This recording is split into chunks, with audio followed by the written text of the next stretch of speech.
புருஷன் பொண்டாட்டி பொருத்தந்தா வேணும். பொருத்தம் இல்லாட்டி நம்மள மாதிரி கேவலமா தான் இருக்கும். பரவாயில்லையா? சரி, உனக்கு இப்ப என்ன தாண்டி பிரச்சனை? எல்லாமே பிரச்சனை தான். என்ன காலேஜ்ல ஒரு பையன் உருகி உருகி லவ் பண்ணான் தெரியுமா? அப்படியே உருகி உருகி போயிருக்க வேண்டியதானே? எதுக்கு என்ன கல்யாணம் பண்ண? எல்லாம் எங்க அப்பா மேல இருக்க பயம்தான்.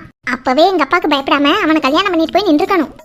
போய் நின்றுந்தா மட்டும் நீ ஒரு உதவாக்கற, உன்னை நம்பி வந்த அவன் ஒரு உதவாக்கற, 2 உதவாக்கரையை சேர்ந்து உருப்படாம தான் போயிருப்பீங்கன்னு சொல்லியிருப்பாரு. சே, உங்களுக்கு தெரியாதுங்க. அந்த பையன் முத என்ன பார்த்தப்போ மாலினி நீங்க ரொம்ப அழகா இருக்கீங்கன்னு சொன்னான். அப்புறம் என்னாச்சுன்னு தெரியல, அடுத்த நாளே அவனுக்கு ஸ்ட்ரோக் வந்து வாய் கோணிக்கிச்சுன்னு சொல்றாங்க. அதானே பார்த்தேன், ஒன்னும் அழகா இருக்குன்னு சொல்லிட்டு ஒரு நாள் தாக்கு பிடிச்சிருக்கானா? அழகை பத்தி நீங்க ஒன்றும் பேசாதீங்க. என் அழகை பார்த்து பக்கத்து வீட்டு பார்வதி அக்கா பொண்ணு கேட்டாங்க, அடுத்த வீட்டு அனிதா அக்கா பொண்ணு கேட்டாங்க. ஒரு வழியா அவங்கெல்லாம் தப்பிச்சுட்டாங்க. கடைசியா இழிச்ச வாயன் நான் வந்து மாட்டிக்கிட்டேன். உங்க முகத்தை என்னைக்காச்சும் கண்ணாடியில பாத்திருக்கீங்களா? ஒய்மா திஸ் பியூட்டிஃபுல் சார்மிங் ஃபேஸ் தெரியும்.